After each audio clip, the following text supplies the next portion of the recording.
I remember the exact moment it stopped feeling like a misunderstanding. It wasn't when my father raised his voice. He'd done that before. It was when he didn't ask a single question. He just stood there, arms crossed, already decided. My sister was behind him, not hiding just slightly off to the side, like she'd stepped out of something messy and didn't want to get her shoes dirty. She told me everything, he said. That was it. No specifics. No pause. I tried to speak, but even my first sentence sounded weak to me. Not because it wasn't true, because it was already too late for truth to matter. I'm not doing this back and forth, he cut in. You're leaving. Tonight. There's a strange kind of silence that comes when you realize the outcome isn't negotiable. It's not loud. It doesn't sting immediately. It just flattens everything. I looked at him, then at her. She smiled. Not big, not theatrical, just enough to let me know she was enjoying this more than she should. Good luck, she said lightly. Loser. I thought I'd feel anger. I didn't. Just a kind of hollow clarity. Okay, I said. And that seemed to irritate her more than if I'd argued. Packing took less time than I expected. You learn very quickly what actually belongs to you when you're asked to leave. Most things don't feel worth claiming. No one followed me to the door. No one asked where I was going. That part stayed with me longer than anything she said. The first night wasn't dramatic. No rain. No cinematic breakdown. Just a cheap room, a dim light, and the quiet realization that I had been removed from my own life without resistance. I kept replaying it, not the argument, but the details. What exactly had she said? Why didn't he ask anything? Why did it feel rehearsed?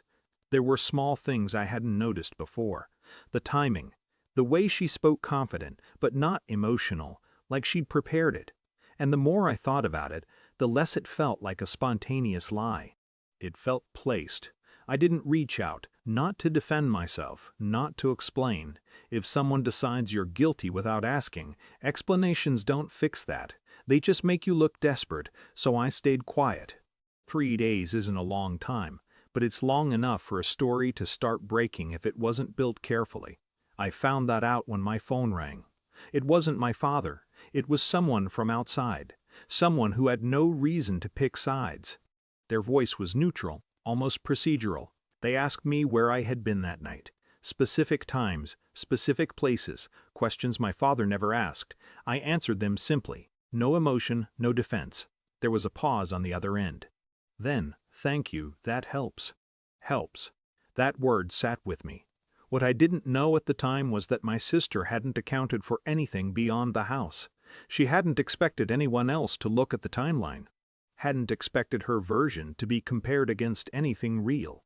And once it was, it didn't hold. Not dramatically.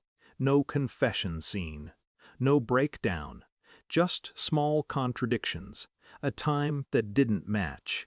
A detail that shifted when repeated. A certainty that started to sound practiced.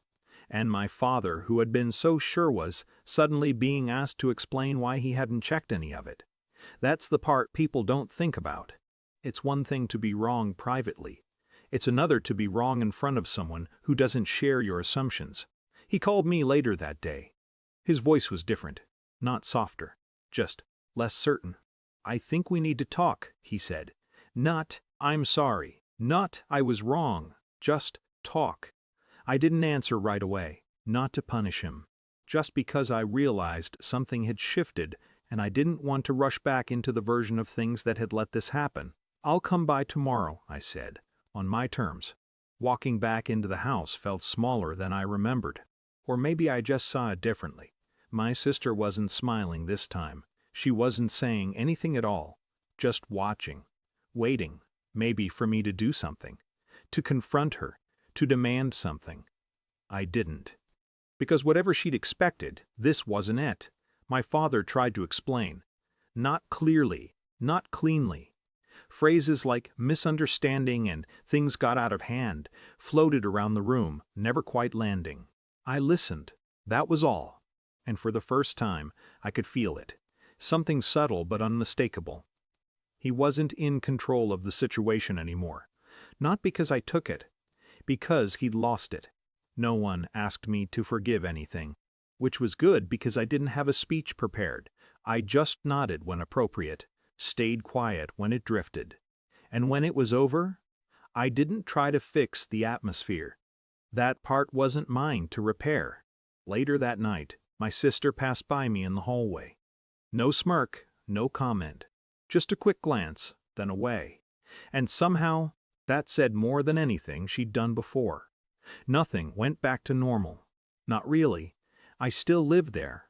We still spoke, but something had been measured and found lacking.